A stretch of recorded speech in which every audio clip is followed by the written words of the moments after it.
Hi, my name is Richard Harlow, and I'm a visually impaired student here at VIU. One thing that I find very passionate about is helping people with disabilities, and and through that I've led a group here on campus called the Disability Awareness Club.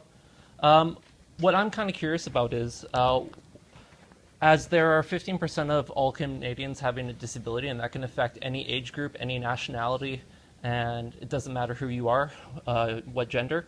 What is in your platform to help people with disabilities, and what are your values and beliefs about helping people with disabilities and getting rid of stigmatization, both for physical and mental disabilities, in your platform?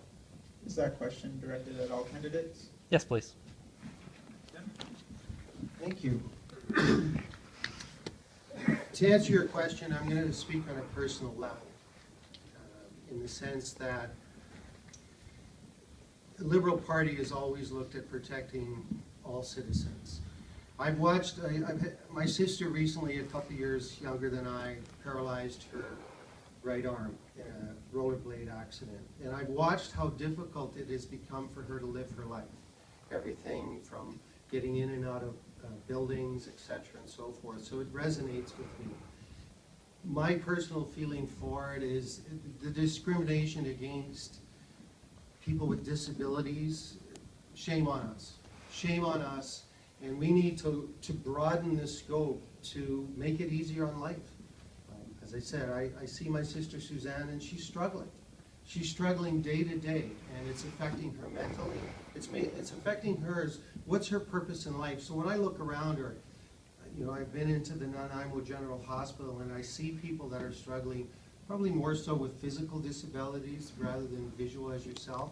But it doesn't undermine the importance. You know, the fabric of being a Canadian in Canada is looking after each other.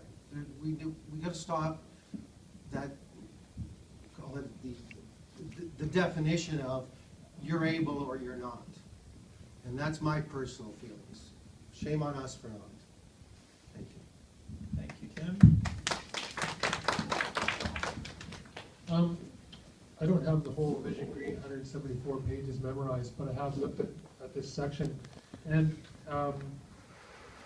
part of what Vision Green says is that we need to have people with other abilities fully integrated into society. And so looking at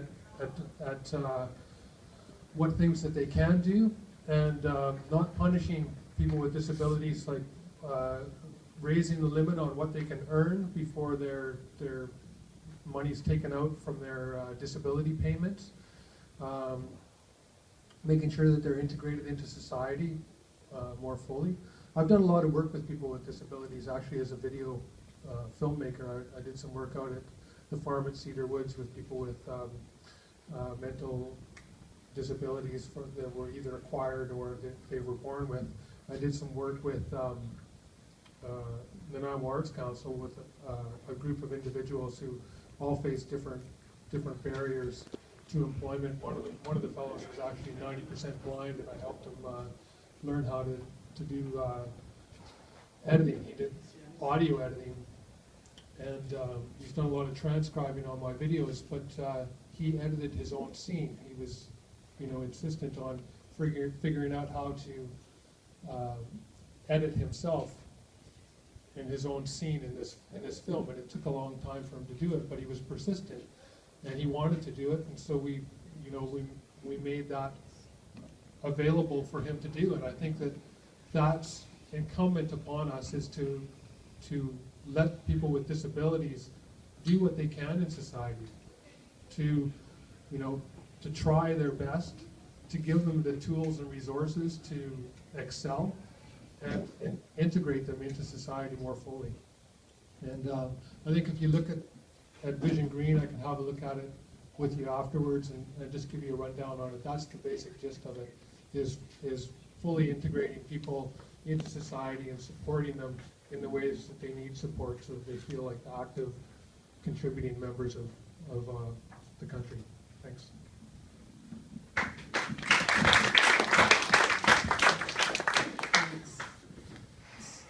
To me, a central responsibility of government is to look after those who need extra help. And in a country as rich as Canada, that we're not always doing our best of that is an embarrassment. We've got natural resources and wealth that should be going exactly to the people that most need that care.